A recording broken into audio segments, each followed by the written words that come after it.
Prof. Upad dan tim semua yang memberikan mengundang saya untuk share ya Pak Prof ya. Atau ini sudah dimulai saja gitu Prof ya? Silakan Pak Sep. Oh, ya. Baik, ini mungkin PowerPoint-nya sudah bisa dilihat ya? Sudah Pak, ya. sudah bisa. Ya, bagaimana caranya untuk ya Pak? Mungkin sebentar ya Pak ya.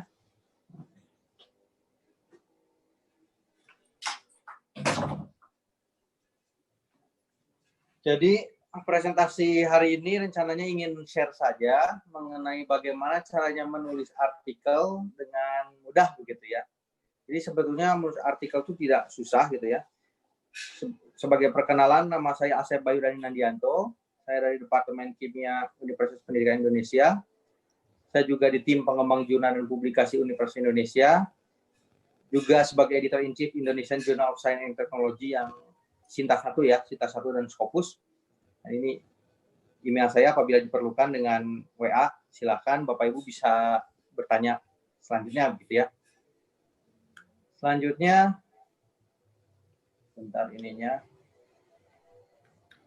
Nah, ini sebagai kurikulum vitae ya sebentar. Sebenarnya siapa tahu ada yang sama dengan alma maternya dengan saya ya. Saya tahun 2000 lulus dari SMA 7 Bandung, masuk ke Teknik Kimia ITB, lalu pernah jadi guru juga dulu sambil kuliah jadi guru. 2005 jadi sarjana teknik, lalu selanjutnya 2005-2006 ke Jepang sebagai research student, lulus 2008 sebagai master, 2011 sebagai doktor, lalu visiting professor tahun 2011 di King Fahd University Petroleum Mineral. Selanjutnya pernah jadi special researcher di JSPS, pernah jadi dosen di Jepang juga, dan pernah 2018 saya pernah ke Jepang sebagai visiting assistant professor, dan selanjutnya pernah dapat Fulbright untuk ke Amerika ya tahun 2018. Dan sekarang kalau di UPI dari mulai 2012 sih kalau CPNS-nya ya, mungkin masuknya baru tahun 2011 ya di UPI. 2018 saya jadi associate professor di UPI. Ini penghargaan yang pernah saya terima, ada diantaranya yang paling besar itu adalah ini nomor yang tahun 2014 saya pernah mendapatkan George Cleansing Best PhD Award American Institute of Chemical Engineer. Kalau Bapak Ibu cari nama saya Asep gitu ya, ICHI ada karena nama Asep itu kan Sunda ya Bapak Ibu ya, orang Indonesia asli gitu. Lalu selanjutnya juga ada juga 2013 saya dapat penghargaan sebagai Society Chemical Engineering Japan Award for Outstanding Young Researcher 2013 SCEJ Jepang ya. Ini juga sama, ini orang Indonesia pertama yang dapat. Dan mungkin ASEAN pertama yang dapat ya. Selanjutnya kalau di Sinta itu saya alhamdulillah dapat masuk 20 besar di Sinta. Dan di Scopus, jumlah Scopus saya sekarang sudah update kemarin itu 176 Bapak Ibu. High index saya 24, dan kalau di Google Scholar juga sudah citasinya alhamdulillah sudah 3.000 ya, mungkin Bapak Ibu juga ya. Selanjutnya lagi pengalaman lainnya Bapak Ibu, saya tuh sekarang menduduki sebagai diamanahi ya sebagai editor-in-chief di Jurnal IJOS ya. IJOS sudah S1 sekarang di Sinta S1 dan juga sudah di Scopus ya. Kalau Thomson Reuters sekarang tahun ini insya Allah diajukan lagi. Semoga bulan Juni ini nanti keluar simagonya yang nanti keluar ada bandage-nya Q berapa gitu. Tahun lalu IJOS di Q1, sekarang mudah-mudahan masih tetap kalau nggak Q1, Q2 mudah-mudahan. Ini, nah, mengapa kita perlu menulis? Kalau kita lihat hasil tulisan itu ya, Indonesia itu bisa dibilang itu termasuk yang bisa dibilang kasihan lah, kurang nulis gitu ya. Jadi kalau dilihat dari jumlah publikasi Indonesia per tahun itu kalau dibandingkan satu universitas saja di Malaysia, itu satu universitas Malaysia itu 14.000 dan peningkatannya 2.000. Sedangkan di Indonesia seperti ITB saja 2.900, walaupun sekarang meningkat ya, jadi terus meningkat begitu ya. Tapi apabila dijumlahkan daripada 50 institusi yang ada di Indonesia itu sama dengan satu institusi Malaysia. Nah, itu sangat benar-benar bagaimana ya? Kita tuh tertinggal begitu dalam hal tulisan gitu. Semoga harapannya nanti dengan adanya Bapak Ibu memahami bagaimana caranya menulis cepat itu, mudah-mudahan itu bisa bermanfaat gitu ya. Jadi kita jadi bisa melampaui ketertinggalan kita daripada negara-negara di dunia ini. Gitu. Nah, sekarang kita mulai ke bagian ininya, apa itu kontennya.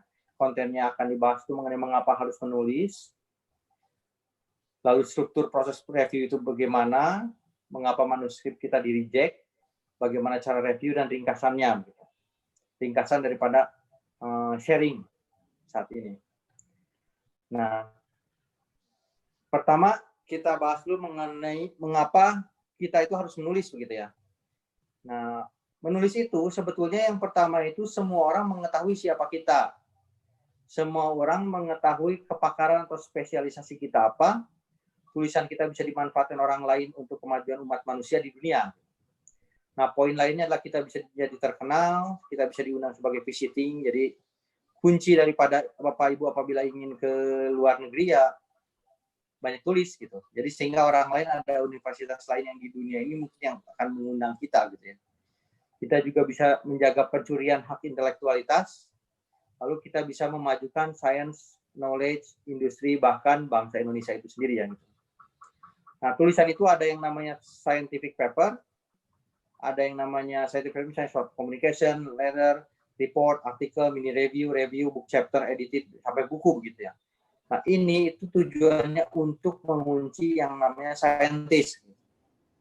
Nah, sedangkan tulisan yang satu lagi itu ada yang namanya hak cipta, paten, segala macam, dan teman-temannya itu ada 8 jenis ya, 8 jenis hak kekayaan intelektualitas, itu tujuannya untuk mengunci para praktisioner. Nah, ini Bapak Ibu sebaiknya Bapak Ibu itu bisa gitu ya, sebagai kita itu untuk meningkatkan jumlah publikasi kita gitu, di Indonesia. Nah, apakah menulis itu harus profesional? Tidak juga. Saya tunjukkan sedikit.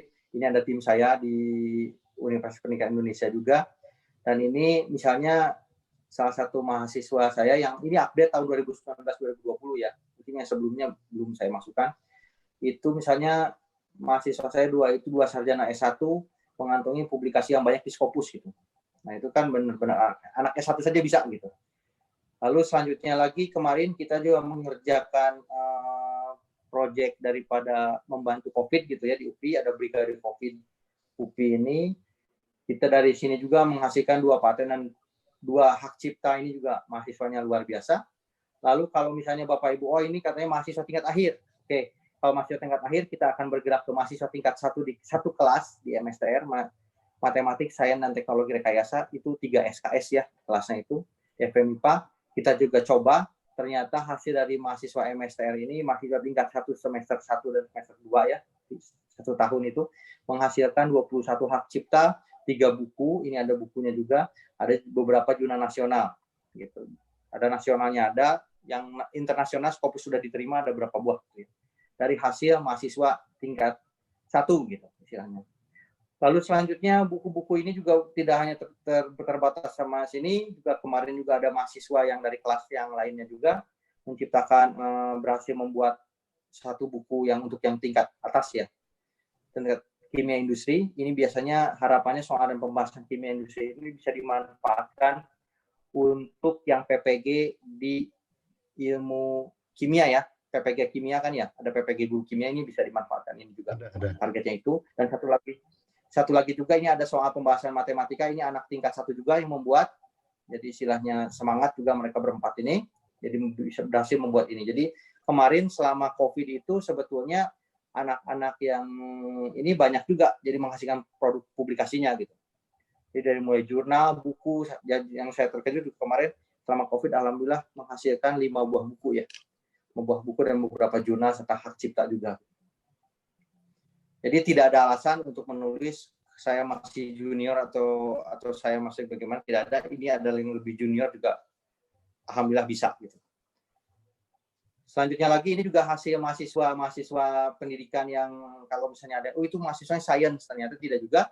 Ini mahasiswa yang pernah bersama bekerja bersama kolaborasi. Ada mahasiswa dari pendidikan yang utamanya mahasiswanya Prof. Upad ya. Ya, ini juga Ya, ya. alhamdulillah sudah menghasilkan beberapa publikasi di beberapa jurnal yang Trinex Scopus gitu. Jadi tidak ada alasan begitu. Ini mahasiswa kelas juga. Jadi untuk menulis itu tidak perlu yang sulit-sulit, yang sederhana pun juga bisa begitu. Tidak masalah. Selanjutnya lagi, pada tahap selanjutnya, bagaimana sih proses review yang sebenarnya begitu ya? Kenapa kita bisa di-reject, di mana posisinya? Jadi Bapak Ibu, ketika Bapak Ibu submit artikel, itu ada namanya alur proses review. Jadi di sini ada namanya Bapak Ibu sebagai penulis, mensubmit kepada suatu sistem manajerial daripada jurnal, nanti dari jurnal itu akan diberikan kepada editor. Nah, dari jurnal yang editor ini, nanti editor itu akan menentukan ini layak atau tidak. Kalau layak, akan diteruskan ke reviewer. Dari reviewer akan diteruskan lagi, kembali lagi ke editor. Jadi reviewer itu tidak berhubungan dengan Bapak Ibu, dengan penulis, tidak. Lalu masuk ke editor, dari editor akan balik lagi ke penulis. Dari putaran dari penulis, editor, sampai editor dan kembali ke penulis itu lumayan lama. Ini namanya satu putaran, ini namanya satu round ya, satu ronde atau satu siklus, one cycle. Jadi kalau misalnya di paper itu biasanya dibilangnya itu proses review dilakukan 2 cycle, artinya 2 putaran ini. Jadi akan menemui, Bapak Ibu akan, kalau 2 cycle, berarti Bapak Ibu akan menemui 2 kali reviewer. Reviewer akan mengecek 2 kali. Nah, di manakah posisinya di reject? Bapak Ibu bisa di reject di sini dan di sistemnya, atau di reject setelah editor itu menyatakan tidak pas, atau dari reviewer juga bisa di reject, atau keputusan kumpulan dari reviewer ini akan di reject. Jadi posisi-posisi di reject itu di sini. Dan ketika Bapak Ibu dinyatakan diterima papernya, itu jangan bahagia dulu karena editor itu akan diberikan kepada publisher. Nah, ini butuh waktu lama juga. Publisher sampai keluar keputusan dan ada keputusan publish. Proses ini itu biasanya memakan waktu, satu putaran itu biasanya 2 bulan ya, jarang yang cepat. Ini bisa 2 bulan, jadi totalnya itu bisa hampir 1 tahun untuk publish. Jadi kalau misalnya Bapak Ibu mahasiswa S3, jadi harus persiapan dari awal gitu. Jadi jangan ketika semester akhir baru mulai submit, itu kemungkinan khawatirnya nanti tidak akan keburu untuk publish, dapat nomornya itu. Kadang dapat nomor publish itu bisa 2 tahun gitu ya. Nah, selanjutnya bagaimana sih proses daripada proses review ini? Kenapa itu perlunya proses review? Kita analogikan seperti gajah gitu. Ketika ada orang yang, mohon maaf, misalnya tunanetra, mau coba silahkan Anda ini, apakah ini, ketika gajah itu dihadapkan kepada mereka meraba, ini ketika ekornya dianggap tali tambang, badannya dianggap dinding, kakinya dianggap batang pohon, dan selanjutnya tombak atau ular segala macam. Jadi interpretasinya berbeda. Nah, itu juga sama dengan paper Bapak Ibu. Ketika Bapak Ibu misalnya membuat suatu paper, misalnya disuruh membuatnya suatu gajah, belum tentu para pembaca itu interpretasi sebagai gajah.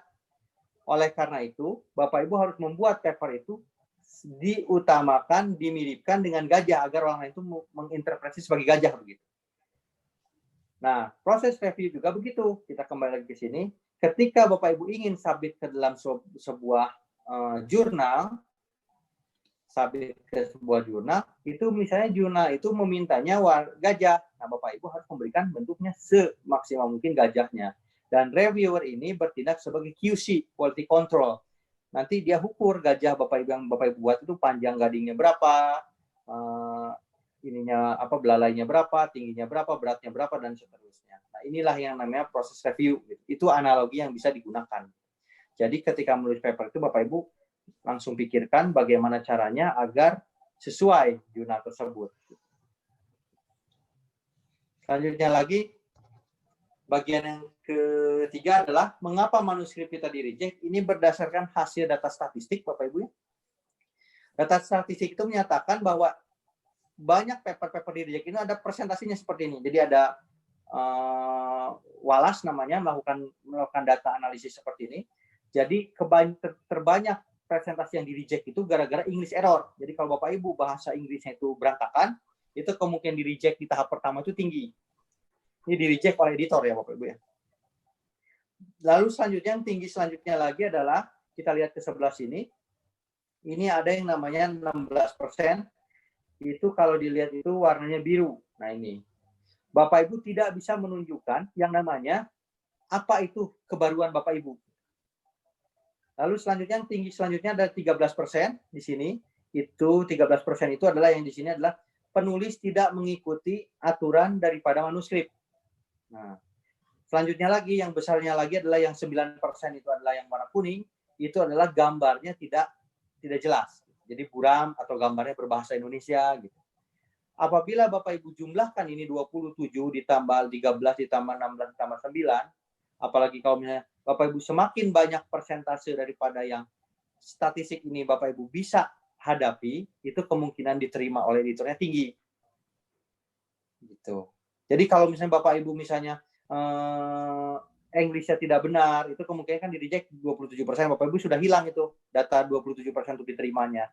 Tambah lagi gambarnya jelek, tambah ini semakin banyak poin-poin daripada statistik ini Bapak Ibu tidak bisa penuhi, kemungkinan Bapak Ibu nanti akan di reject langsung. Selanjutnya lagi kita bedah bagian English error-nya seperti apa. English error daripada orang-orang itu kebanyakan yang tertinggi itu di angka 17% adalah diulang-ulang. Di pengulangan-pengulangan tersebut, kalimat-kalimat jadi istilahnya terlalu berputar-putar ceritanya, tidak fokus, itu menyebabkan di reject gitu. Nah, selanjutnya lagi dari sini 17%, selanjutnya yang besar lagi ada 16%, ini adalah warna kuning, adalah passive voice. Bapak Ibu misalnya menyatakan me menjadi di jadi me, kebalik-balik itu akibatnya bisa bisa di reject gitu. Dan selanjutnya ada lagi yang selanjutnya 15% di sini yang besar juga, itu adalah noun verb issue. Mungkin ini bisa diselesaikan dengan ahli bahasa ya, ahli bahasa. Dan 13% yang lain misalnya penggunaan kata kerja yang lemah gitu ya, dan juga ada verb tense. Jadi kalau Bapak Ibu harapan kita semua agar diterima itu paling tidak Bapak Ibu ketika menulis itu katanya ada istilah ilmu sosial itu harus berputar-putar. Tidak juga, ilmu sosial itu banyak memang ceritanya, paper-papernya panjang, tapi dia tidak berputar-putar, dia to the point. Tapi dengan banyaknya itu artinya ceritanya panjang gitu. Jadi tidak boleh redundant gitu. Redundant ini berbahaya gitu ya. Selanjutnya lagi, nah sebelum kita lanjutkan, jadi setelah Bapak Ibu berhasil beberapa poin di sini berhasil Bapak Ibu tulis ya. Kan kalau misalnya seperti begini, mohon maaf ya. Kalau misalnya weak verb atau verb agreement atau misalnya clear pronoun, terus lagi itu ada lagi noun verb issues, itu bisa diperbaiki oleh ahli bahasa. Tapi kalau bagian redundant, bagian tenses itu hanya Bapak Ibu yang bisa memperbaiki sendiri gitu. Mereka ada keterbatasannya. Dan juga passive voice mungkin juga ini juga sulit untuk diperbaikinya oleh ahli bahasa. Selanjutnya lagi kita lihat bagaimana cara proses review, cara pandang reviewer. Nah, agar tidak di-reject. Nah, biasanya editor itu sebelum paper itu seperti tadi di siklus tadi diberikan oleh editor sebelum memberikan kepada reviewer, itu akan melakukan namanya bird eye view. Jadi review dasar. Nah, review dasar itu yang menentukan paper Bapak Ibu diterima atau di-reject. Yang pertama abstrak dan keseriusan, lalu cara menulis judul, nama, afiliasi, garis lingkung, lalu cara menulisnya apakah sesuai dengan IMRADGAR, introduction, method, result, and discussion, conclusion, acknowledgement dengan references, cara penulisan gambar dan tabel, apakah di introduction itu ada referensi atau tidak, diskusi ada referensi atau tidak, dan bahasa Inggris. Ini biasanya poin-poin yang dicek oleh editor. Kalau Bapak Ibu tidak bisa memenuhi poin ini, itu kemungkinan di-reject-nya besar. Lalu selanjutnya ada lagi greater care, itu dilihat secara dalam, itu memang sulit. Itu biasanya kalau reviewer kalau bertanya itu sudah benar-benar tidak bisa dikontrol oleh kita. Dan juga understanding oleh reviewer dan expert. Lalu bagaimana kita bedah satu persatu, ada judul itu apa, judul itu penentu keseriusan penulis, harus ringkas, padat, jelas, dan sesuai dengan tema yang dibahas. Untuk penulis, tidak boleh ada gelar, tidak boleh ada status, apakah status student atau lecturer, tidak perlu dimasukkan, dan ditulis nama lengkap. Afiliasi juga begitu, afiliasi juga dinilai oleh editor, harus berbahasa Indonesia, khususnya afiliasi Indonesia. Cara penulisan afiliasi pada paper itu tergantung template. Bapak Ibu jangan membuat template sendiri istilahnya. Harus ikuti aturannya. Cara penulisan alamat juga harus jelas. Email juga harus resmi. Jadi jangan sampai Bapak Ibu menulis Gmail, Yahoo, Hotmail, dan seterusnya. Kalau misalnya disuruh memasukkan telepon itu ditulisnya itu bukan nomor HP, tapi nomor resmi universitas. Biasanya ada nomor resmi universitas. Itu yang harus digunakan. Bagaimana kalau sekolah, misalnya? Kalau sekolah juga sama, ada nomor resmi sekolah, itu yang digunakan. Selanjutnya, bahasa harus mudah dipahami, grammarnya harus tepat, utamanya abstrak ya. Nah, abstraknya. Jadi kalau misalnya Bapak Ibu abstraknya itu tidak serius, kemungkinan di-reject. Abstrak itu seperti apa? Abstrak itu bukan membuat abstrak yang abstrak. Jadi abstrak yang tidak dipahami orang lain. Dalam penulisan paper, abstrak itu khusus. Jadi ada strateginya dan itu semuanya ada strukturnya begitu. Sama seperti tadi ada gajah itu pasti ada misalnya ada kaki, ada ekor, ada belalai, ada gading segala macam, ada telinganya. Nah, Bapak Ibu harus strukturnya seperti itu. Jadi jangan buat struktur sendiri gitu. Nah, struktur abstrak itu seperti apa? Ada yang namanya isu, pilihan. Isu itu kejadian saat ini, tapi biasanya kita tidak menggunakan ini, bisa dicoret ini. Lalu selanjutnya ada tujuan, ini satu kalimat. Metode yang digunakan itu 1-2 kalimat. Hasil yang digunakan 1-2 kalimat. Pembahasan itu mengenai taruh kata why, mengapa begitu, mengapa hasilnya demikian. Itu biasanya 1 kalimat. Kesimpulan dan impact 1 kalimat. Nah, ini susunan yang biasa digunakan. Kalau mau dikembangkan, kembangkan dari sini. Tapi jangan membuat abstrak dengan struktur sendiri. Karena itu di-reject nanti. Ini ada struktur yang sudah baku begitu. Lalu hal yang lain yang harus diperhatikan dalam abstrak itu adalah jumlahnya tertentu. Nah, tertentunya itu bagaimana? Misalnya di aturan di papernya itu maksimum 200 kata. Ya, Bapak Ibu harus digunakan maksimum 200 kata itu. Lalu sesuaikan juga dengan template. Nah, ini bagaimana template-nya? Apakah abstraknya ada yang miring semua? Ada yang bagaimana? Itu ada semua di situ. Jadi ketika Bapak Ibu submit ke suatu jurnal, dicek poin-poin itu, instruction-nya seperti apa. Lalu keywords-nya itu harus disesuaikan dengan isu terkini, jumlahnya juga dibatasi sesuai dengan template, dan biasanya tidak mengandung singkatan. Nah, kebanyakan orang Indonesia itu masukkan singkatan di sini. Itu keyword itu biasanya tidak pakai singkatan. Gambar dan tabel bagaimana? Gambar dan tabel itu harus ada nomornya jelas, ada caption-nya, bukan singkatan, bukan kalimat. Terakhir, garis lingkung dan referensi harus diikuti juga.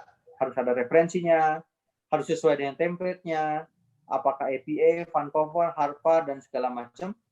Dan referensi yang digunakan itu, ini biasanya referensi itu aturannya seperti 80% jurnal internasional, 20% buku berbahasa Indonesia, dan sebagainya. Jadi kalau bisa, semuanya 100% jurnal internasional. Karena kalau kita main jurnal, mainnya semuanya jurnal. Kalau kita submitnya ke paten, berarti mainannya referensinya paten semua. Lalu dari 80% ini, 30% dibilang sebagai jurnal yang baru. Berarti baru itu plus minus 2 tahun ya. Mungkin katanya ada sosial itu katanya harus plus minusnya 5 tahun. Bagi saya itu kalau bisa ya 2 tahun. Karena bagaimanapun juga kalau jurnal itu banyak, kita dengan pakai Google saja sudah Google Scholar ya, bukan Google biasa, itu bisa dapat segala macam. Selanjutnya lagi, mari kita bedah satu persatu agar lebih jelas lagi. Nah, pertama keseriusan penulis yang mengenai Imradkar yang tadi saya ceritakan itu. Imradkar itu apa? Introduction, method. Ini di sini boleh diselipkan teori, boleh di antara introduction dengan method itu bisa diselipkan teori di sini, boleh. Jadi Bapak Ibu jangan ketika pertama kali bab 1 itu teori itu udah ngaco. Ini udah struktur dasar daripada paper ya. Daripada paper di artikel di jurnal internasional seperti ini strukturnya. Kalau mau masukkan teori di sini. Introduction, method, result, ada bab discussion atau kadang ini digabung, ada conclusion, acknowledgement, ada references. Nah, ini gabungan ini yang digunakan. Nah, struktur IMRAD-nya bagaimana? Itu disesuaikan dengan template daripada jurnal tersebut. Garis lingkungnya harus jelas, gambaran tabelnya, kolom dan font, dan sebagainya. Kalau misalnya Bapak Ibu lihat di papernya itu aturannya disuruh kolomnya 2 kolom, Bapak Ibu jangan cari perkara dengan membuat 1 kolom. Gitu. Kalau disuruhnya fontnya itu 12, Bapak Ibu jangan membuat fontnya 10, seperti itu. Jadi ikuti semua dengan template. Ini yang menentukan keseriusan penulis ya. Selanjutnya lagi mengenai keseriusan. Ini ada contoh yang mensubmit ke jurnal kami. Gitu.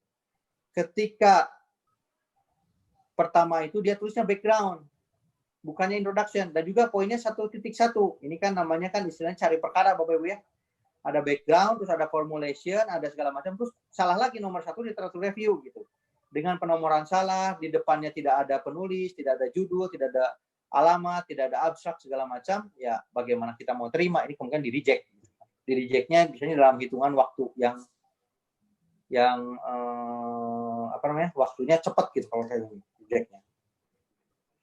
Nah, ini ada contohnya lagi yang tidak sesuai standar ya. Misalnya ini ada contoh, ini hanya contoh, jangan ini kan, misalnya harusnya introduction, dia tulisnya preliminary, ini kan tidak sesuai gitu. Setelah preliminary nomor 1 langsung ke discussion, nah ini namanya cari perkara juga. Ketika ini harusnya setelah introduction itu tadi IMRAD karena tadi method harusnya ada method, ada hasil. Nah di sini tidak ada, yang di sini adanya langsung discussion. Nah ini juga namanya paper yang cari perkara, kemungkinan besar di reject. Lalu selanjutnya lagi, ada lagi paper yang dalam tanda kutip tidak sesuai struktur. Nah, kalau tidak sesuai struktur, udah ada namanya, judulnya, nama ditulis di bawah. Gitu. Langsung di sini ada abstrak, langsung udah gitu nama, lalu selanjutnya ada introduction. Nah, ini kan namanya tidak mengikuti, dia membuat sendiri strukturnya. Nah, ini yang kemudian di-reject. Jadi belum apa-apa, Bapak Ibu harapannya jangan sudah susah payah menulis, ternyata di-reject gitu ya. Sangat disayangkan gitu. Lalu email juga di sini bisa dilihat Gmail. Nah, ini dianggap tidak serius. Harusnya email institusi. Nah, sekarang untuk judul kita bedah lagi satu persatu. Untuk judul kita lihat ada biasanya kalau saya kepada mahasiswa saya, judul itu maksimumnya 3 baris. Jangan ada lokasi atau target detail dan hasil kalau sifatnya umum. Jangan ada subjudul. Delete bagian yang kira-kira tidak merubah arti. Jangan ada singkatan bahasa Indonesia, misalnya SMK apalagi singkatan bahasa Indonesia ya. Singkatan itu kalau bisa jangan ada di judul, misalnya PBA, walaupun semua orang tahu PBA itu problem based learning gitu. Tetapi problem based learning itu bagi orang yang bukan orang pendidikan itu membingungkan gitu. Termasuk STEM. STEM itu bagi orang pendidikan mungkin ini adalah artinya science, teknologi segala macam, ya kan? Tapi ketika berhubungan sama orang yang bukan pendidikan, beda lagi artinya STEM itu. Mungkin kalau di biologi mungkin artinya beda lagi STEM itu. Kalau di kimia dan material itu ini kan scanning, transmission, electron microscope, jadi beda. Jadi artinya itu membingungkan gitu. Jadi tidak boleh ada singkatan. Apalagi kalau singkatan bahasanya seperti SMK itu udah kacau itu. Istilahnya.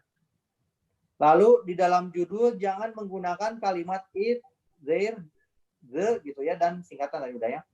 Lalu cek Google untuk deteksi grammar, jangan paksa bahasa Inggris. Nah, kita lihat contohnya. Nah, ini contoh penulisan judul, misalnya Bapak Ibu ingin punya tema. Temanya itu adalah pembuatan brownies. Lalu pembuatan brownies rasa cabai. Lalu uji cita rasanya pada masyarakat Ledeng di Bandung, Jawa Barat. Nah, ketika Bapak Ibu ingin menulis judul ini, yang terjadi adalah hasil ringkasannya digabungkan dulu semua. Jadi ketika digabungkan semua, hasilnya itu pembuatan brownies rasa cabai dan uji cita rasanya pada masyarakat Ledeng, Bandung, Jawa Barat, Indonesia. Ini masih panjang. Kita bisa ringkas. Pembuatan brownies rasa cabai dan cita rasanya pada masyarakat Indonesia boleh, misalnya. Kalau ini misalnya tidak merubah arti boleh. Kalau merubah arti jangan. Kalau misalnya daerah lokasi itu. Kalau tidak merubah arti boleh dihapus. Lalu disingkat lagi, brownies rasa cabai dan uji cita rasanya pada masyarakat. Lalu bisa diringkas lagi, brownies rasa cabai dan uji cita rasa pada masyarakat. Kalau misalnya mau pakai Indonesia juga boleh. Jadi caranya itu Bapak Ibu ketika membuat judul, apa itu yang menjadi hal-hal poin utama itu di-list dulu. Di-list 1, 2, 3, 4 segala macam, baru nanti gabungkan, setelah itu dipadatkan. Itu cara teknik untuk membuat judul.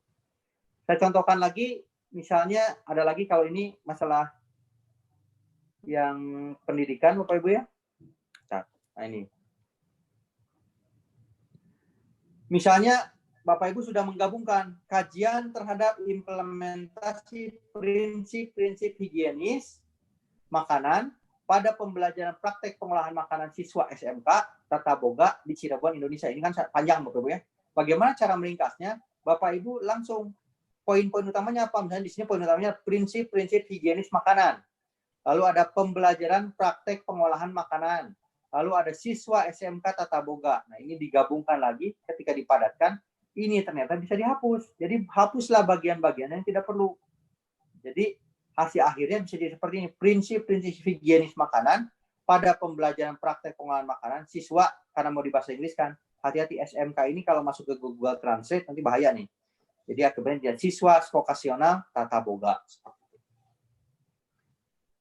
Selanjutnya lagi ada cara mereview yang lain itu yang akan diperhatikan selanjutnya adalah cara nama penulis ya, tata cara penulisannya, tanpa gelarnya, tanpa statusnya, tidak perlu dilisin nomori, afiliasi, korespondensi, dan email resmi tadi sudah ya. Nah selanjutnya, oh ini kembali lagi naik. Tadi judul, nah ini abstrak. Sekarang kita lihat Bapak Ibu kepada poin abstrak. Abstrak itu, saya mundur dulu. Seperti tadi saya jelaskan, ini ada aturan-aturannya, maksimum berapa kalimatnya. Ini susunan abstrak misalnya. Bapak Ibu stylenya bebas ya, tetapi strukturnya seperti ini. Ada yang namanya yang tadi background atau isu, ada tujuan, ada metode, ada hasil dan diskusi, ada conclusion dan impact. Nah ini susunannya seperti ini. Nah tinggal Bapak Ibu nanti dipadatkan saja. Kesalahan orang-orang Indonesia biasanya dalam menulis abstrak itu adalah seperti ini. Abstrak ditulis sebanyak mungkin dimasukkan. Padahal dia ini ada penulis itu sampai menulis itu sampai 3 paragraf. Padahal kalau Bapak Ibu menggunakan struktur abstrak yang tadi dijelaskan, itu bisa jadi ringkas. Ini abstrak. Jadi bagaimana cara membuat abstrak? Cara membuat abstrak itu, Bapak Ibu tadi ringkasan tadi itu ditulisnya dulu tujuan. Tujuannya ingin apa? Misalnya ini contohnya ya. Tujuannya memetakan jenis program keahlian tata busana, memetakan tempat praktek kerja industri, mengetahui, tulis semua tujuan yang Bapak Ibu penting di sini, tulis.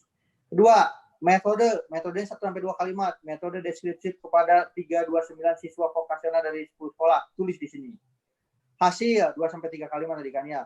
Hasil dari 4 hal itu didapatkan bahwa ada sarana prasarana, dibimbing, segala macam, tulis lagi di sini. Dan lalu pembahasan kalimat wah itu masukkan juga di sini. Kenapa mereka itu bisa berhasil, masukkan di sini. Dan akhirnya kesimpulan impact dimasukkan juga 1-2 kalimat, masukkan di sini. Setelah ditulis poin-poin seperti ini, Bapak Ibu tinggal digabung. Tuliskan sini.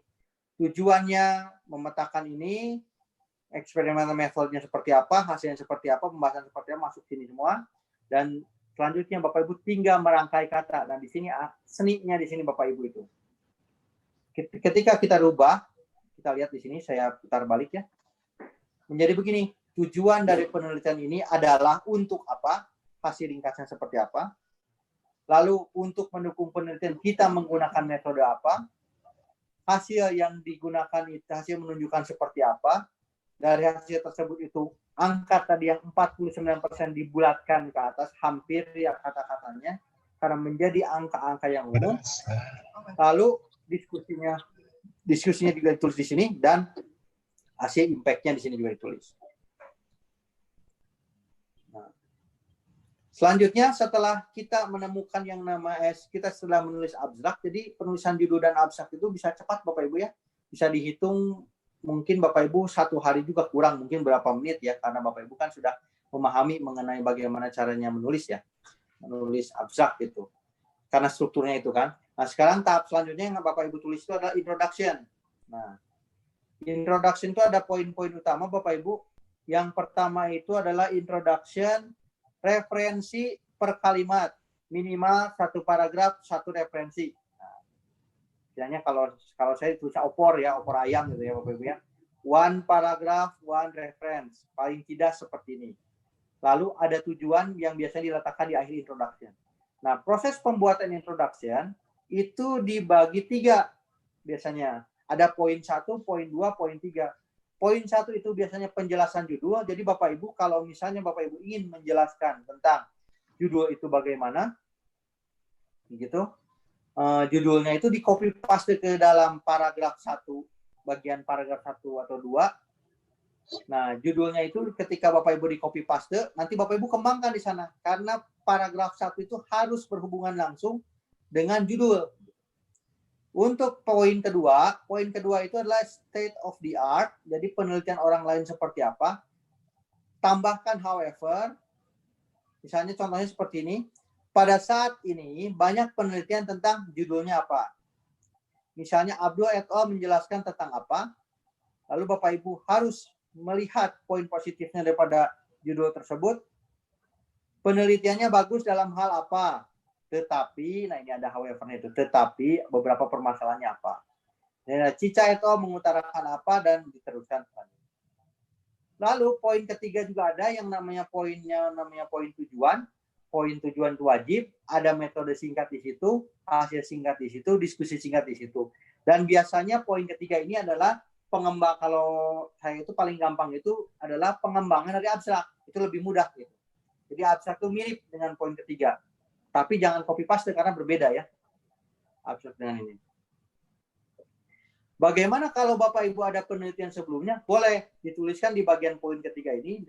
Penelitian saya sebelumnya berhasil membuat apa? Misalnya di sini. Lalu tujuan penelitiannya adalah apa? Ini contohnya misinterpretasi daripada introduction yang menyebabkan di reject Bapak Ibu ya. Ketika ada introduction, di sini tercatat semua penulis itu menuliskan semuanya, tetapi tidak ada referensi. Nah, seperti dilihat di sini, saya perbesar di sebelah kanan ini. Nah, di perbesarnya itu misalnya Nusantara, Indonesia ada ZTE, kilometernya berapa kilometer, lautnya berapa, jumlah pulaunya berapa, tapi tidak ada referensi. Nah, ini namanya Bapak Ibu dalam tanda kutip mencuri data orang lain. Oleh karena itu harus Bapak Ibu setiap perkataan di abstrak itu tadi opor ya, one paragraph at least one references. Di sini harus ada referensi. Hal yang penting yang lainnya adalah satu paragraf itu tidak boleh satu kalimat. Jadi satu paragraf harus lebih dari satu kalimat. Poin lain yang biasanya dilihat oleh editor adalah gambar dan tabel. Yang pertama itu kalau misalnya ingin mensubmit ke jurnal yang Scopus, yang berbahasa Inggris, itu harus berbahasa Inggris. Lalu cara tulis gambar dan tabel harus disesuaikan dengan template. Jangan membuat template sendiri. Kalau misalnya si tabelnya itu ada garis vertikal, harus diikuti. Kalau tidak ada, harus diikuti juga. Lalu gambar dan tabel, nomoran padanannya, harus ada nomoran padanannya, dan harus di dalam naskah itu dipanggil nomornya. Misalnya, seperti ditunjukkan pada tabel 1, seperti ditunjukkan pada gambar 1. Nah, orang-orangnya kita itu Indonesia itu kebanyakan menggunakan kata below, follow, dan sebagainya. Ini istilahnya mengikuti konsep daripada penulisan di majalah. Kalau kita tidak, kalau kita scientific report, kita harus membuatnya ditunjukkan pada gambar berapa. Lalu posisi keterangannya, tabelnya di atas, gambar di bawah, nanti kita lihat bersama-sama. Kalau ada source di situ tidak perlu kalau hasil sendiri tidak perlu ditulis. Misalnya Bapak Ibu menggunakan data SPSS. Nah, jangan ditulis di situ source dari SPSS, tidak perlu karena itu hasil penelitian Bapak Ibu. SPSS dijelaskan di dalam metode. Kalau ada source-nya dari referensi boleh ditulis. Nanti ini kan. Kita lihat bersama-sama Bapak Ibu ya. Ini contohnya ada contoh gambar. Ketika ada sebuah gambar seperti ini, keterangan gambar itu ditaruhnya di bawah, bukan di atas. Ada gambar 1 seperti apa, simbolnya arti-artinya apa boleh. Kalau misalnya gambar ini diambil dari referensi orang lain, Bapak Ibu tuliskan di sini, gambar diadopsi dari referensi berapa. Begitu. Lalu selanjutnya mengenai tabel, penjelasan tabel bukan harus di atas. Jadi di sini tabel itu. Jadi ada misalnya ini ada nomor, frekuensi segala macam, tabel seperti ini. Tabel adalah seperti ini. Kalau misalnya tabel tersebut diambil dari referensi, Bapak Ibu bisa tuliskan di sini. Tabel diadopsi dari referensi berapa. Misalnya Bapak Ibu ada ringkasan-ringkasan, singkatan-singkatan yang membuat orang lain tidak paham. Oleh karena itu kita bisa tambahkan catatan. Letaknya catatan bukan di atas, tetapi di sini. Nah, notnya itu di sini tulisnya. PBL itu singkatan dari apa. Ini juga ada cara penulisan tabel yang membuat bingung. Nah, satu, tabel tidak dipanggil di dalam naskah seperti dijelaskan pada tabel bawah. Bawah yang mana? Bawah yang kanan atau bawah yang kiri? Atau bawah yang di atas? Cara penulisan tabel itu tidak boleh terpotong. Seperti tabel di sini, ini terpotong. Apakah ini teruskan ke sini atau ini diteruskan ke sini? Ini yang membingungkan. Oleh karena itu tabel itu kalau misalnya perlu, tabel itu istilahnya bisa ditaruh di sini. Yang kalimat-kalimat misalnya yang ini bisa dipindah, kalimat sebelah kanan ini bisa dipindahkan ke sebelah kiri semua. Nanti tabel ini ditaruh ke sebelah kanan. Jadi istilahnya tabelnya tidak terpotong. Jadi tidak membingungkan para pembaca. Lalu tabel harus dipanggil. Nah, bagaimana cara memanggil tabel? Kalau saya kepada mahasiswa saya itu biasanya bilangnya itu seperti main jelangkung, Bapak Ibu. Jadi kalau namanya main jelangkung, misalnya Bapak Ibu pakai jampe-jampe dulu, jelangkung datanglah, baru jelangkungnya datang. Sama seperti gambar dan tabel juga. Ketika Bapak Ibu di dalam naskah, Bapak Ibu panggil dulu itu tabelnya, panggil dulu itu gambarnya, lalu nanti muncul gambarnya, tabelnya atau gambar. Jadi jangan terbalik. Sama juga kalau Bapak Ibu misalnya main jelangkung terbalik, bingung juga. Misalnya ada orang yang menyatakan, saya berniat main jelangkung, tetapi sebelum Bapak Ibu gunakan mantra-mantra seperti itu, yang terjadilah balik dulu, setannya keluar dulu, kan jadi bingung jadinya semua orang. Itu namanya setan gentayangan. Kalau di paper istilahnya namanya gambar yang gentayangan gitu kan. Sama aja, jadi yang tidak punya, yang tidak dipanggil istilahnya. Jadi harus dipanggil dulu, setelah itu dimunculkan. Selanjutnya ini juga ada gambar yang tidak ada caption. Jadi di sini ada gambar, tidak ada caption atau namanya tidak ada nomor gambar. Di sini ada tulisan gambar 1 tentang apa. Contoh lain lagi, dalam sebuah grafik, ini cara penulisannya kalau grafik itu ada sumbu X, ada sumbu Y. Di sini sumbu, kalau di sini berarti di sini ada sumbu X-nya. Sumbu X-nya harus dijelaskan, bukan di atas, ditaruhnya di bawah. Dan sumbu Y di sini juga sama, sebelah kiri gitu. Ada penjelasannya semua. Kita pindah ke bagian metode, Bapak Ibu. Karena waktunya sangat terbatas ya, ada hanya 1 jam ya, Pak Prof. Upad ya. Ya, bisa ditambah. Untuk metode, jelas. Ya, Pak? Kalau perlu ditambah boleh sedikit. Untuk metode, harus menjelaskan secara rinci, kalau perlu tanggal dan lokasinya kapan, serta brandnya apa. Misalnya Bapak Ibu menggunakan mikroskop. Mikroskopnya itu brandnya berapa. Misalnya Bapak Ibu menggunakan gulanya mereknya merek apa. Karena kenapa perlunya brand atau ini, bahkan kalau sekolah juga ada tanda-tandanya kecuali yang khusus ya. Maksudnya yang khusus itu yang kasus-kasus khusus yang tidak boleh diutamakan, yang nggak boleh diungkapkan. Jadi harus ada brandnya. Tulis narasi, jangan seperti menulis resep masakan. Bapak Ibu kalau lihat bungkus Indomie kan seperti ini, ada poin-poin, itu tidak baik. Tetapi jelasnya harus dijelaskan sebagai penulisan narasi. Jadi apa yang Bapak Ibu lakukan selama penelitian tersebut. Selanjutnya lagi untuk bab hasil diskusi. Bab hasil diskusi itu Bapak Ibu atau result in discussion, ada hasil, nanti bisa menjelaskan hasil gambaran tabelnya, harus dijelaskan. Jadi ketika Bapak Ibu ada gambar dan tabel, itu harus dibahas dan dijelaskan. Kalau Bapak Ibu tidak menjelaskan gambar atau tabel, itu dihapus saja, itu tidak bisa digunakan gitu ya. Tidak bisa digunakan di naskah berarti. Hati-hati dalam menulis subbab. Subbab itu harus serius penulisannya, karena ini juga mempengaruhi editor, keseriusan penulis oleh editor, menurut editor bagaimana. Lalu diskusi harus ada referensi, artinya diskusi itu dibandingkan dengan referensi orang lain. Itu wajib. Kalau Bapak Ibu diskusi tidak ada referensi, di-reject juga itu.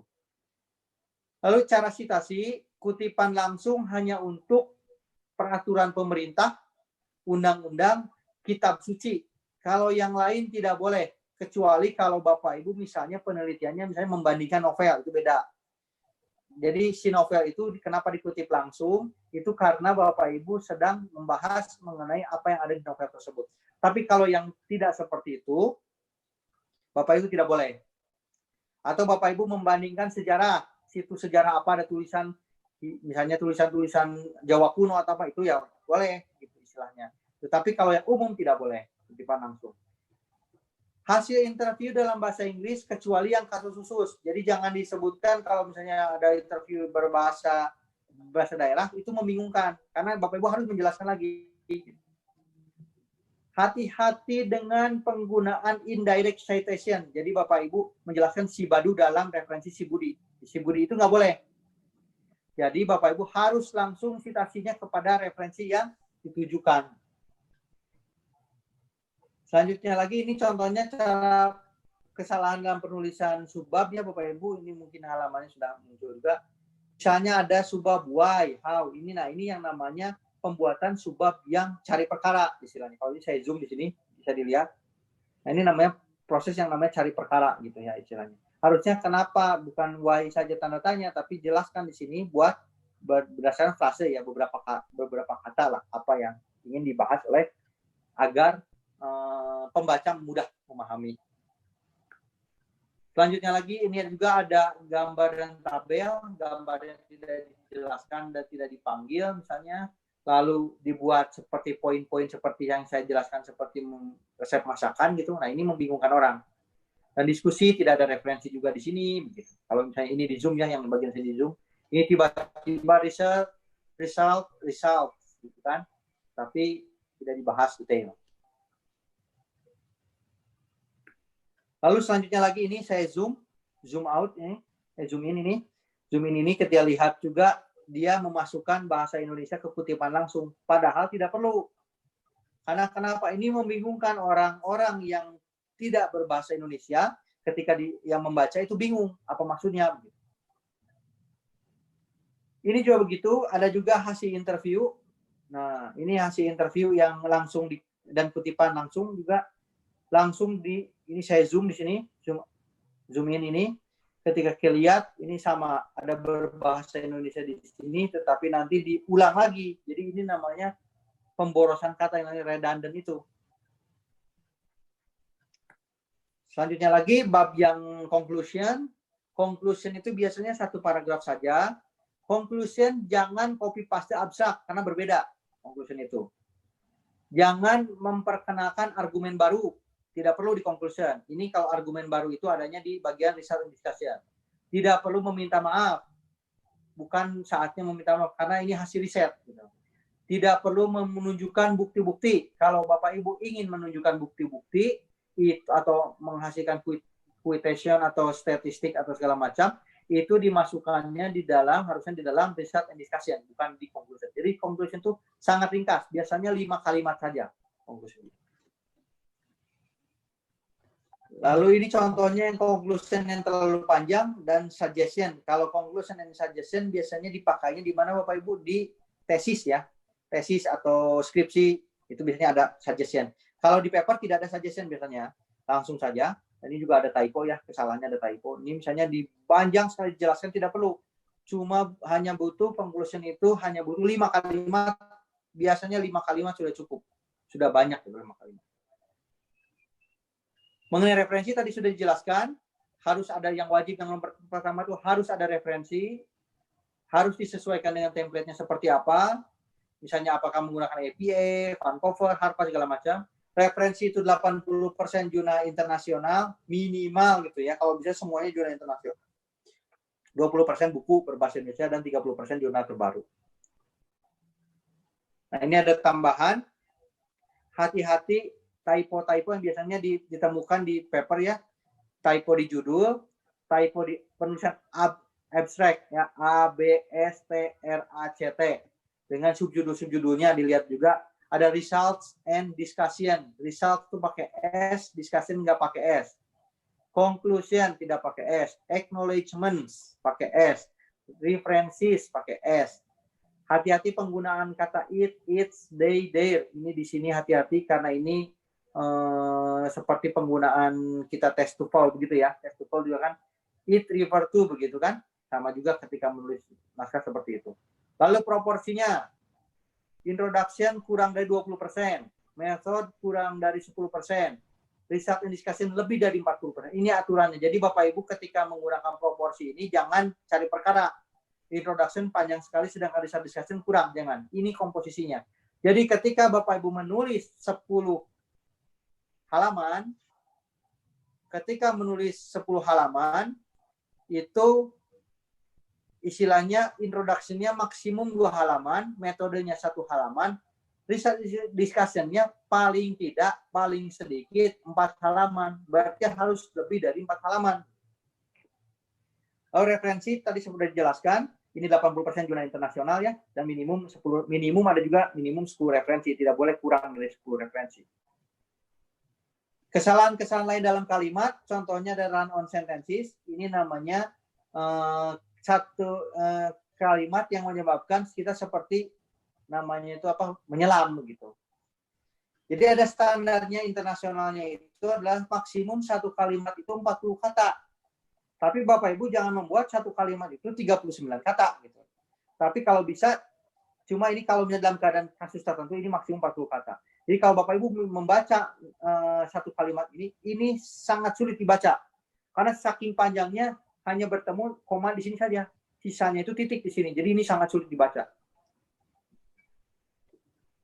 Selanjutnya ada lagi kesalahan dalam kalimat Indonesian version English ya. Jadi menerjemahkan bahasa Indonesia yang tidak benar. Jadi bahasa Indonesia tidak benar sehingga ketika menggunakan Google Translate jadi semakin tidak benar bahasa Inggrisnya. Misalnya kalau kita lihat di sini bahasa Indonesianya itu untuk menentukan tingkat performa guru perlu mengetahui indikator performa. Nah, ini yang membingungkan. Ini tidak ada subjek di sini.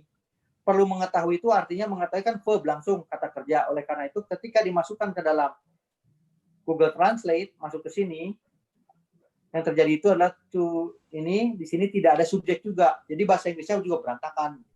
Jadi gunakan bahasa Indonesia yang baku. Kita bisa menggunakan translator banyak mesinnya bisa digunakan itu.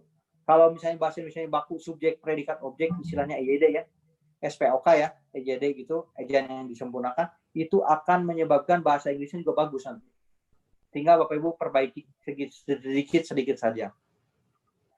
Lalu ini contohnya lagi menggunakan Google Translate yang memaksa. Misalnya begini, ketika ditulis bahasa Indonesianya, proses pengajaran fisika perlu treatment khusus. Pengajaran sederhana tidak akan baik di mata siswa. Ketika Bapak Ibu dimasukkan ke dalam Google Translate, yang terjadi apa? Physics teaching process needs special treatment.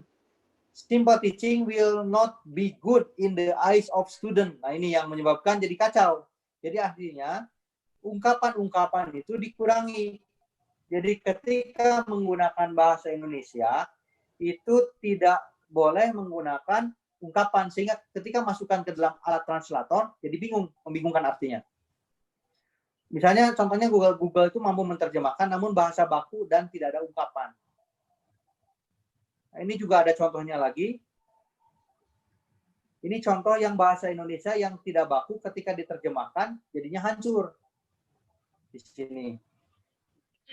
Di sini tidak ada subjek predikatnya jadi membingungkan begitu. Ada lagi ini memaksa lagi penutup dipaksa pakai Google Translate yang terjadi di closing gitu.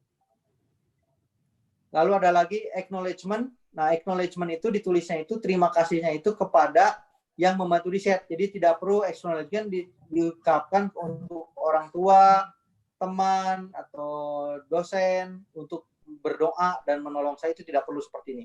Jadi acknowledgement hanya yang penting saja. Yang biasanya acknowledgement itu diarahkan itu kepada yang pemberi grant atau pemberi beasiswa seperti itu. Ini tadi sudah. Nah, ini tata nama yang sering dipermasalahkan di beberapa yang banyak bertanya. Bagaimana kalau kasus khusus namanya hanya satu?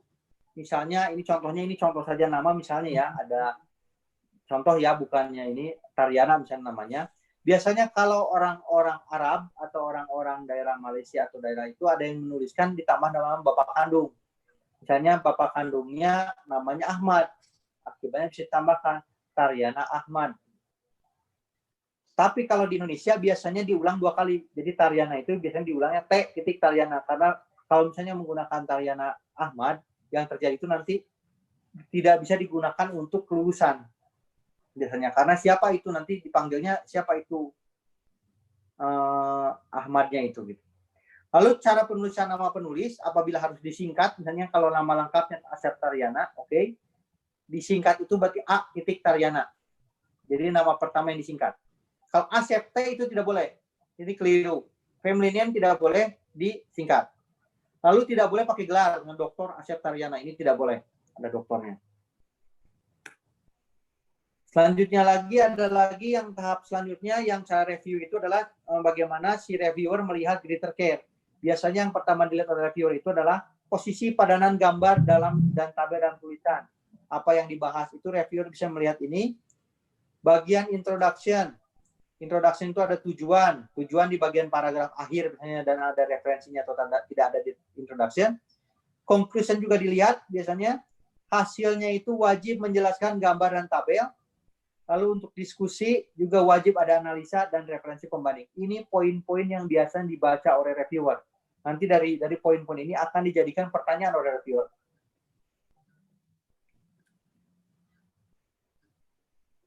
Lalu selanjutnya lagi untuk greater care yang lain, misalnya pada kalimatnya ada kata-kata figure 1 show segala macam ya. Ini sudah tadi. Nah, yang tahap ketiga ada lagi yang namanya cara review itu adalah cara tahap understanding by editor dan reviewers gitu ya. Ada namanya yang pertama dilihat originalitasnya apa yang berbeda. Ini di introduction biasanya adanya tanda baca dan level kemudahan untuk dimengerti bagian abstrak. Originalitas itu tadi ada kata however tadi dan ada wajib banyak referensi. Hati-hati dan tanda baca. Misalnya kalau tanda baca yang biasanya kalau saya tuh menggunakan American English ya, yang paling ini gini, Ali, Budi, dan Caca digigit 3 anjing. Berarti kalau pakai koma ya Ali, Budi, dan Caca digigit 3 anjing. Tetapi ketika Bapak Ibu tidak menggunakan koma di sini, ini artinya kalimatnya berbeda. Ali, Budi, dan Caca digigit 3 anjing. Artinya yang digigit itu kalau yang nomor kalimat pertama itu 3 orang, kalau kalimat kedua itu kalimat mengingatkan kepada si Ali bahwa ada 2 orang yang gigit. Berarti si Ali di sini tidak digigit. Tetapi kalau British ya beda lagi ya, tapi harus semuanya sama semua. Kalau yang American itu biasanya paling ininya di angka koma sebelum dannya itu. Lalu ada lagi misalnya ini, hati-hati menggunakan koma, anak-anak digigit 3 anjing, yaitu Ali, Budi, dan Caca. Tetapi ketika tidak ada koma, artinya berbeda. Anak-anak digigit 3 anjing seperti Ali, Budi, dan Caca. Jadi anjingnya ini seperti Ali, Budi, dan Caca. Kalau yang di atas, dengan adanya koma artinya yang digigitnya yang anak-anaknya itu Ali, Budi, dan Caca itu anak-anak. Kalau yang di kalimat di bawah anjingnya ya digigit, anjingnya yang mirip Ali, Budi, dan Caca itu atau namanya. Ini tadi sudah. Nah ini ringkasannya, ini menuju ke penutup Bapak Ibu ya. Jadi ringkasan abstrak itu harus ada tujuan, metode, hasil, dan diskusi. Ini yang wajib poinnya. Introduction itu ada 3 poin, ada P1, P2, P3, P1 itu judulnya, P2 itu riset saat ini yang digunakan, lalu P3 itu perpanjangan abstrak, ada tujuan, metode, hasil, diskusi, dampak yang lebih panjang, lebih detail, lalu bagian metode itu harus lengkap, selengkap-lengkapnya dengan brand dan merek, hasil dan diskusi itu ada gambar, ada penjelasan gambar, ada deskripsi gambar, ada diskusi yang ada dibandingkan dengan referensi, dan lalu juga diperhatikan juga cara tulis gambar dan tabel tadi sudah dilihat harus dicocokkan dengan template, tapi pada dasarnya kalau gambar itu ada nomor di bagian bawahnya ya, di bawah bagian bawah dan juga keterangan gambar. Kalau tabel ada nomor dan bagian keterangan tabel di bagian atas. Nah, terakhir kata-katanya ini, jangan ratapkan hatimu apabila kamu ada dalam suatu keadaan. Namun jadikanlah keadaan sekarang itu sebagai sarana untuk maju, do your best, tetap semangat dan tetap mencoba dan tetap semangat. Ya, terima kasih banyak atas ini sudah mendengarkan ini sharingnya. saya kembalikan kepada Pak Prof. Pupan dan moderator. Yap. Terima kasih banyak Pak Asep Nandianto. Luar biasa sekali nih materinya. Insight-nya luar biasa, dan termin alhamdulillah sudah ada yang ingin bertanya tadi. Pak host mungkin bisa dibantu ya? Ya, Iya, sudah bisa. ada. Tadi ada yang raise Asep, hand. ada request bisa ditambah waktunya ya untuk menjawab pertanyaan beberapa Pak Asep ya? Oh, silakan Bapak ya. Iwan Silakan. Wijaya. Ya. Silahkan Iwan Wijaya. Ya, silakan Pak moderator diatur. PPT-nya Pak Asep mungkin nanti bisa dibagi. Oke, terima kasih. Iya, Halo. silakan Pak. Dinyalakan videonya, Pak. Ya. Halo, Kang Asep. Ya, silakan Pak. Ya, kan saya lagi S2 ini. Syarat untuk ikut kompe kan harus ada publikasi ilmiah. Berapa lama biasanya artikel itu bisa dipublikasikan seperti itu? Terima kasih. Iya. Saya coba ini ya Pak ya. Saya coba Ya. share untuk bagian lagi tadi yang screen tadi. Sebentar.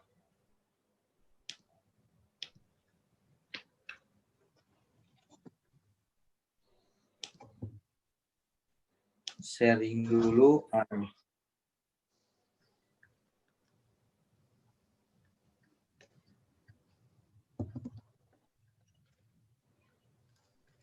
Bentar ya Pak ya.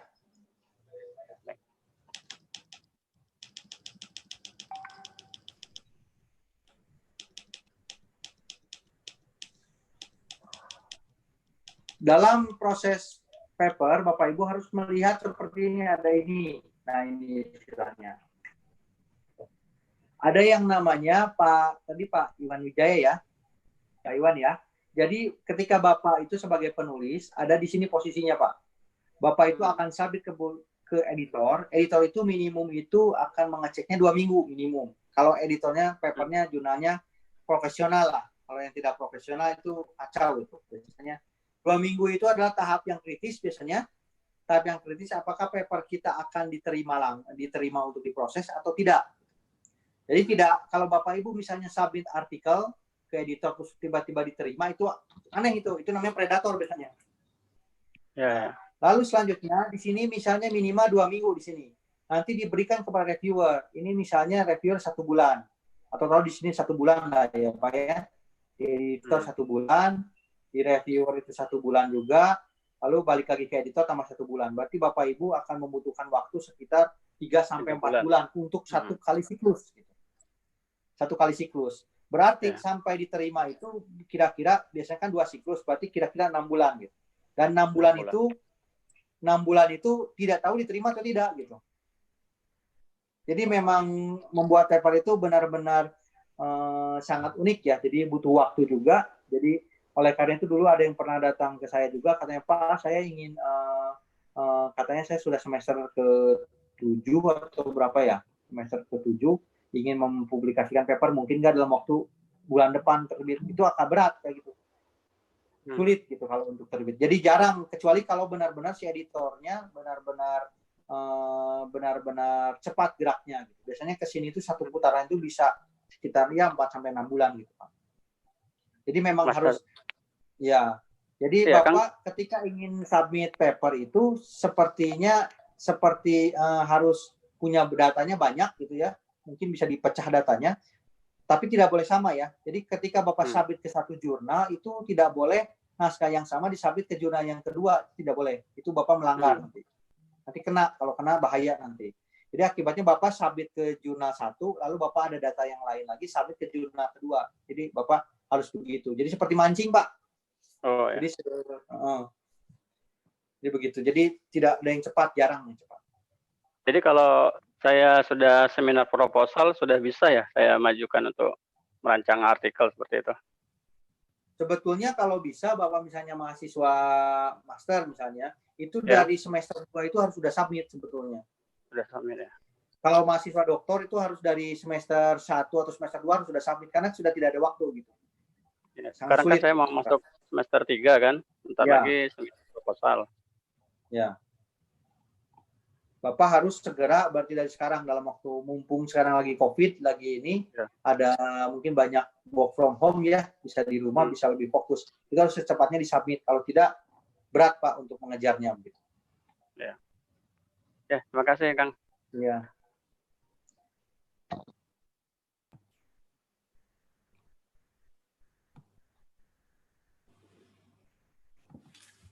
Ya, selanjutnya mungkin ada di kolom chat Pak Asep.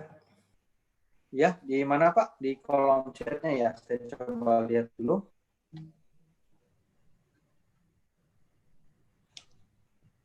Di kolom chatnya. Ya gimana Pak? Ada lagi? Wah lumayan banyak ya. Iya. Oh iya. Coba pertanyaannya selanjutnya misalnya dari Atika ya. Ya, Dari Tika. Bu Atika katanya. Jika referensi internasional topik atau tema yang kita buat sangat terbatas, tema baru belum ada yang menulis, gimana baiknya? Menurut saya tidak mungkin. Tidak mungkin ada di dunia ini yang tidak jumlah populasi dunia ini berapa miliar kan ya, ada 3 miliar ya. Masa tidak ada yang penelitian, pasti ada. Itu harus dicari gitu. Tidak mungkin tidak. Apakah tidak memakai referensi dari buku? Boleh. Referensi dari buku atau jurnal nasional boleh, tapi jurnal nasional itu jurnal berbahasa Indonesia ya. Tapi kalau jurnal Indonesia yang berbahasa Inggris, itu beda itu. Misalnya ada di Indonesia itu ada beberapa jurnal bahasa Inggris, itu dianggapnya jurnal internasional. Jadi jurnal internasional bukan dari Scopus atau tidak ya. Yang penting berbahasa Inggris, yang penting berbahasa PBB. Jadi itu bisa digunakan referensi dari jurnal bahasa Indonesia boleh, dari buku juga boleh, tapi itu jumlahnya maksimum 20% gitu ya. Jadi harus dicari Bu Atika ya. Selanjutnya lagi Bu Siti Hardianti katanya cara membuat publikasi ilmu sosial memiliki dampak, maksudnya gimana ini? Saya tidak paham. Jadi publikasi semua ilmu sosial itu pasti memiliki dampak, pasti ada impact-nya, akan merubah sesuatu itu pasti ada, walaupun sedikit.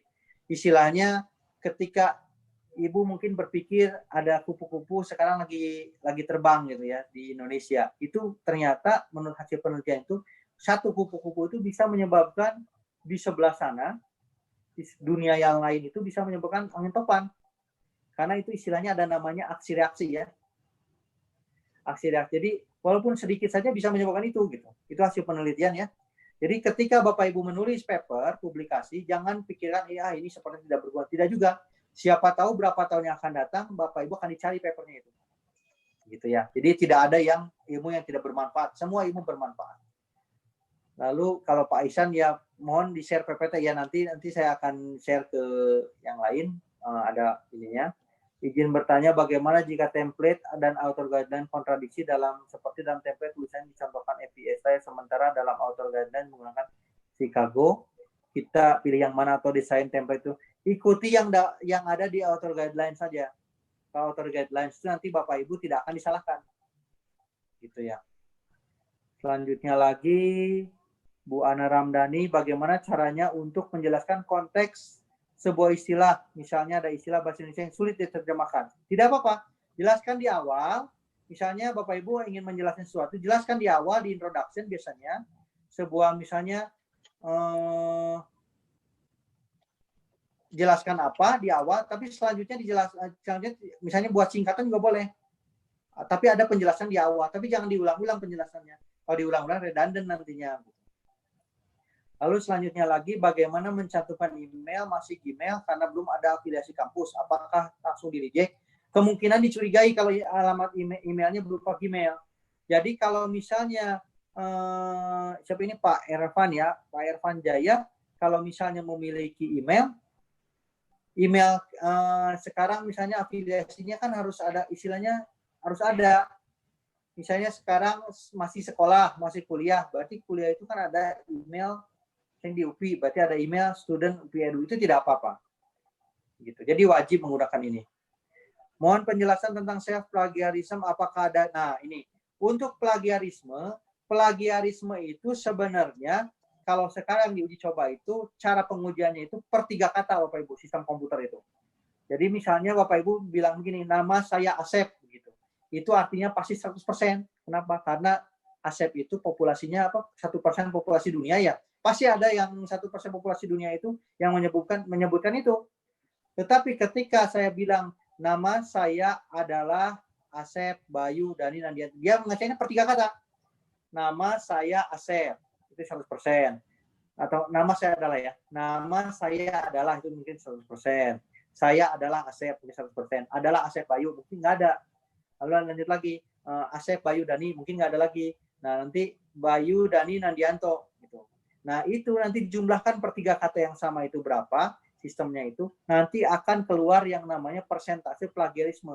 Jadi, plagiarisme itu apa? Namanya plagiarisme itu Bapak Ibu istilahnya mengcopy paste tulisan orang lain. Termasuk tulisan sendiri juga sama.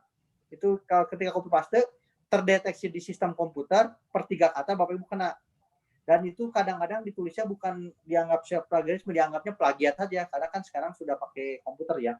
Kalau zaman dulu memang mungkin dibacanya per orang, kalau sekarang tidak. Sekarang tuh semuanya pakai sistem komputer. Jadi dianggapnya Bapak Ibu mau kepada diri sendiri atau kepada orang lain tetap dianggap kalau plagiarisme dianggapnya. Jadi oleh karena itu ada seperti tadi saya jelaskan tadi, tidak boleh menggunakan kutipan langsung.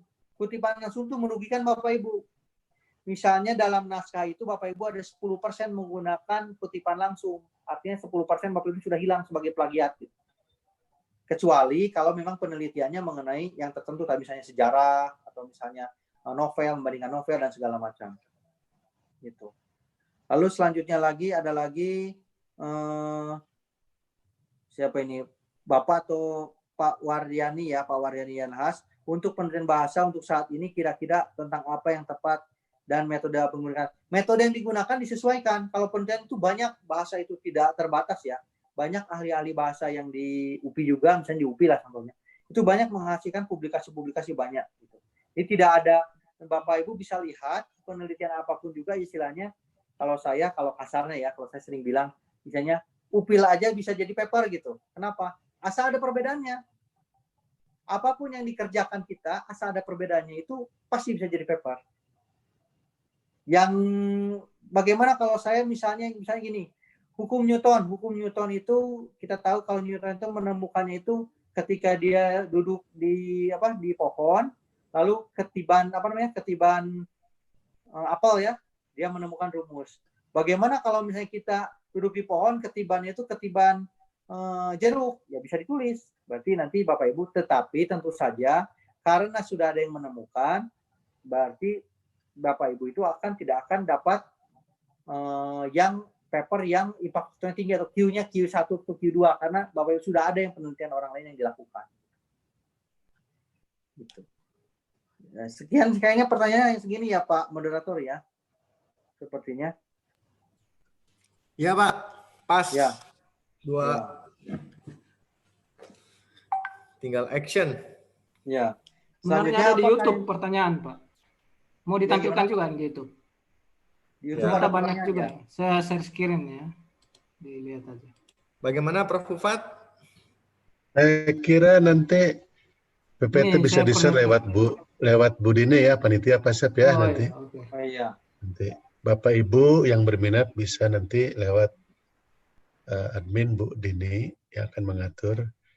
Dan kita sudah melewati waktu jam 2. Memang tadi kita agak terlambat sedikit karena ada teknis ya. Saya aturkan terima kasih kepada Pak Asep yang telah berkenan mengisi acara di forum teman-teman ini. Ya. Dan kepada teman-teman kami aturkan terima kasih. Juga kepada Pak Nazir ini yang menyediakan fasilitas.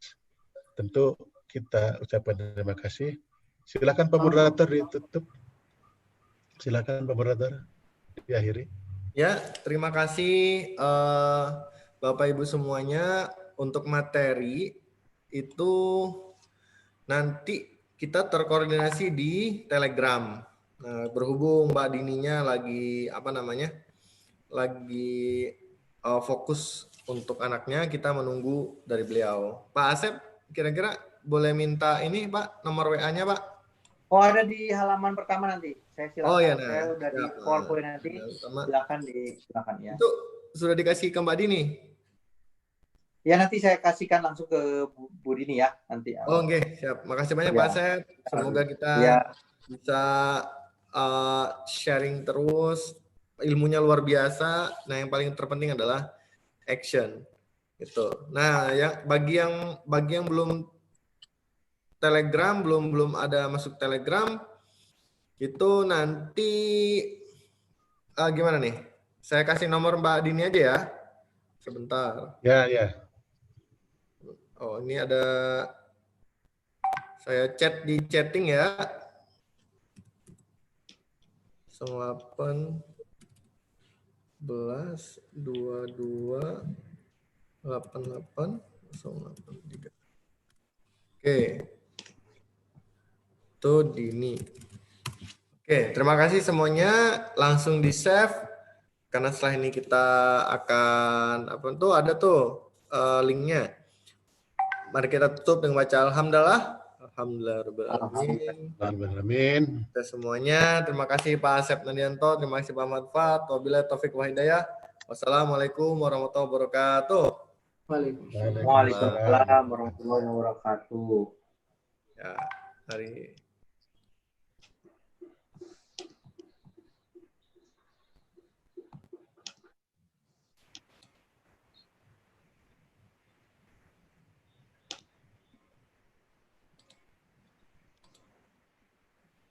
Ya, suara di unmute semua ya. Sudah dilepas suaranya. Silahkan yang mau aktifkan mic-nya.